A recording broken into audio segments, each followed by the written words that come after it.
विश्व पर्यावरण दिवस पर आप सभी लोगों का हार्दिक अभिनंदन। मैं अशोक कनौजिया आज रूबरू हूँ आप लोगों के समक्ष कुछ तथ्यात्मक जानकारी, सुझाव और आग्रह के साथ।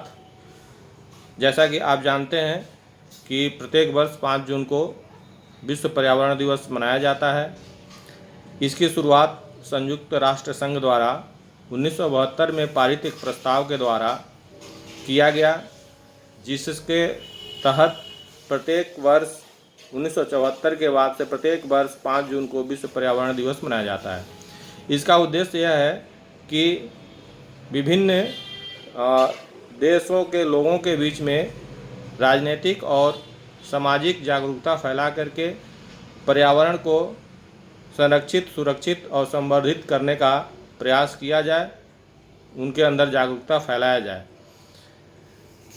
यदि आप ध्यान देते हैं तो हम इस क्रम में विभिन्न प्रकार के विभिन्न समयों पर राष्ट्रीय स्तर पे, अंतर्राष्ट्रीय स्तर पे विभिन्न प्रकार के कार्यक्रम आयोजित किए जाते रहे हैं, जिससे पर्यावरण को सुरक्षित रखा जाए। इस अंतर्राष्ट्रीय पर्यावरण दिवस का महत्व इस बात में भी है कि इससे हम इस धारणा के प्रति अपने को समर्पित करें कि यह पृथ्वी न केवल मानव जाति बल्कि अन्य जीव जंतुओं के लिए भी उतनी ही आवश्यक है जितना मनुष्य के लिए। तो उनके अनुरूप रहने लायक भी इसे हमें बनाना है। इसी उद्देश्य से यह पर्यावरण दिवस मनाया जाता है। आप अगर ध्यान देंगे तो जैसा कि आज के इस दौर में कोरोना महामारी कोविड-19 के द्वारा जो विभिन्न देशों में लॉकडाउन की स्थिति उत्पन्न हुई है, उससे विभिन्न प्रकार की मानवीय गतिविधियों पर रोक लगा हुआ है। इससे यद्यपि पूरे विश्व की आर्थिक व्यवस्था कमज़ोर हुई है, लोगों को अपार कष्ट हुआ है, हो रहा है, फिर भी अगर इसका सुखद पहलू तलाशा जाए तो उसमें विभिन्न संगठनों द्वारा यह रिपोर्ट किया जा रहा है कि इस लॉकडाउन की स्थिति में पर्यावरण में सकारात्मक सुधार हुआ है, अर्थात पृथ्वी स्वयं को संवारने का प्रयास किया है। यदि हम इस कोरोना महामारी को इस रूप में देखें कि यह हमारे लिए एक चेतावनी है कि यदि हमने स्वयं के प्रयासों द्वारा पर्यावरण को संरक्षित करने का प्रयास नहीं किया तो यह पृथ्वी या प्रकृति स्वयं का रास्ता तलाश लेगी। इसलिए हमें छोटे छोटे प्रयास ही से ही अपने स्तर से इस पर्यावरण को सुरक्षित रखने का कार्य करना चाहिए। इसके तहत हम निम्न बिंदुओं पर चर्चा कर सकते हैं। यद्यपि कि बहुत सारे आयाम हैं जो पर्यावरण सुरक्षा के लिए महत्वपूर्ण हैं, परंतु मैं अभी के इस वार्तालाप में उन्हीं बिंदुओं पर चर्चा कर रहा हूं जो हमारे दैनिक जीवन में, दिन प्रतिदिन के जीवन में हमसे सामना होता है। जैसे सबसे पहले अगर हम बात करें तो जल संरक्षण की बात आती है। यदि जल है तो जीवन है, सब जानते हैं।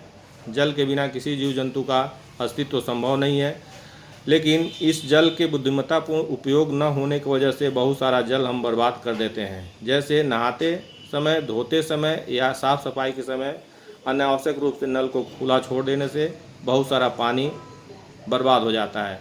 इसी तरीके से यदि हम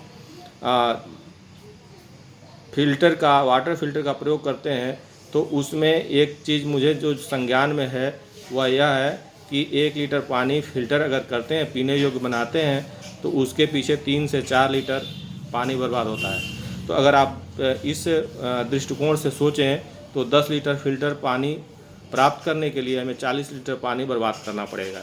तो इसको हम अगर आवश्यक है तो फिल्टरित करें, परंतु इस 40 लीटर पानी का उपयोग हम दूसरे कार्यों में कर सकते हैं, उसको अनावश्यक रूप से बर्बाद नहीं कर सकते। इसी कड़ी में हम ये भी देख सकते हैं कि घरों में अगर कहीं पानी रिस रहा है तो उस पर हम ध्यान नहीं देते हैं और ये सोच के चलते हैं कि थोड़ा सा पानी बर्बाद हो रहा है, लेकिन अगर हम उस पर भी अगर ध्यान देंगे तो बहुत सारा पानी हम बचा सकते हैं। दूसरा अगर बिंदु हम ध्यान देते हैं, अगर आप देखेंगे तो उसमें जैसा आप जानते हैं बिजली का उत्पादन, विद्युत का उत्पादन भी जल से होता है। तो अगर विद्युत का उपयोग सोच समझ के बुद्धिमत्तापूर्ण तरीके से नहीं करते हैं तो उससे अनावश्यक विद्युत का खर्च बढ़ेगा, जिससे पानी का भी खर्च बढ़ेगा। तो हम जब भी घर से बाहर निकलें, पंखे, कूलर, बिजली के बल्ब या अन्य एसी ये सब हम बंद करके बाहर जाएं, जिससे अनावश्यक रूप से विद्युत का खर्च न हो सके। तीसरा अगर बिंदु हम चर्चा करें तो उसमें हम प्लास्टिक या डिस्पोजल वस्तुओं की बात करेंगे। जैसा कि आप जानते हैं कि इन वस्तुओं का प्रकृति में अस्तित्व लंबे समय तक रहता है, जो अस्तित्व में रहकर पर्यावरण को नुकसान पहुंचाने का कार्य करते हैं।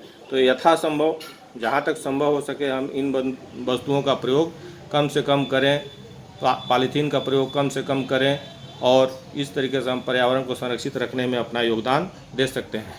अगले बिंदु में हम बात करते हैं तो हम गाड़ी की बात करते हैं। गाड़ियों के चलने से, मोटर वाहनों के चलने से जो धुआं निकलता है वह पर्यावरण को प्रदूषित करने का कार्य करता है। तो जहाँ तक संभव हो सके कम दूरी का अगर रास्ता तय करना है तो उसके लिए हम साइकिल का प्रयोग कर सकते हैं और इससे अनावश्यक रूप से धुआं उत्पन्न करके पर्यावरण को प्रदूषित होने से बचा सकते हैं। इसी तरीके से अगर आप चाहें तो कहीं एक कार्यस्थल पर एक जगह जाना है तो सामूहिक रूप से मोटर वाहन का प्रयोग कर सकते हैं। व्यक्तिगत रूप से न करके सामूहिक रूप से प्रयोग करेंगे, उससे भी पर्यावरण को सुरक्षा प्रदान करने में सहायता मिलेगी। अगले बिंदु पर अगर हम बात करते हैं तो हम, जैसा कि आप जानते हैं, कागज़ का उत्पादन भी पेड़ पौधों से होता है। तो अगर कागज़ का उपयोग कम से कम करें तो इससे हम पेड़ पौधों को बचा सकते हैं और पेड़ पौधे हमारे पर्यावरण के अभिन्न अंग हैं। उनके बिना प्रकृति या पर्यावरण संभव नहीं है। इस तरीके से हम अपना योगदान दे सकते हैं। और अगर एक महत्वपूर्ण बिंदु है आज की जो जीवन शैली है उसमें आप ध्यान देंगे तो कंप्यूटर, लैपटॉप या मोबाइल जैसे जो इलेक्ट्रॉनिक गैजेट्स हैं इनका उपयोग अगर हम करते हैं और ख़राब होने के बाद इसका सही तरीके से निस्तारण नहीं करते हैं तो यह भी हमारे पर्यावरण के लिए नुकसानदायक होता है। तो इसका हम अगर निस्तारण करें तो बुद्धिमत्तापूर्ण तरीके से करें, जिससे इसका पुनः या रिसाइकिल हो सके और इसको हम दोबारा उपयोग में ला सकें। अंत में एक बिंदु महत्वपूर्ण ये है कि आप सरकार के आदेश या कानून का इंतज़ार न करें, अपने विवेक का प्रयोग करें, जिससे पर्यावरण को संवर्धन करने में सहायता मिले और इस तरीके से हम पर्यावरण को संतुलित रखने या उसे सुरक्षित रखने में सहयोग प्रदान कर सकते हैं। अंत में दो बहुत महत्वपूर्ण शब्द मैं कहना चाह रहा हूँ कि ज्ञान और विज्ञान का कद इतना नहीं हो सकता कि हम पर्यावरण को प्रदूषित करके प्राकृतिक आपदा से बच सकें, अर्थात उसकी भी ज्ञान विज्ञान की सीमा है। महत्वपूर्ण यह है कि हम प्रकृति को किस तरीके से सुरक्षित रख सकते हैं। इसका प्रमाण वर्तमान में फैली हुई कोविड-19 बीमारी है, जिसके प्रयास में लोग अभी लगे हुए हैं, लेकिन समाधान अभी दूर तक दिखाई नहीं पड़ रहा है। तो इन सब चीज़ों को अपना करके हम पर्यावरण को सुरक्षित रख सकते हैं। धन्यवाद।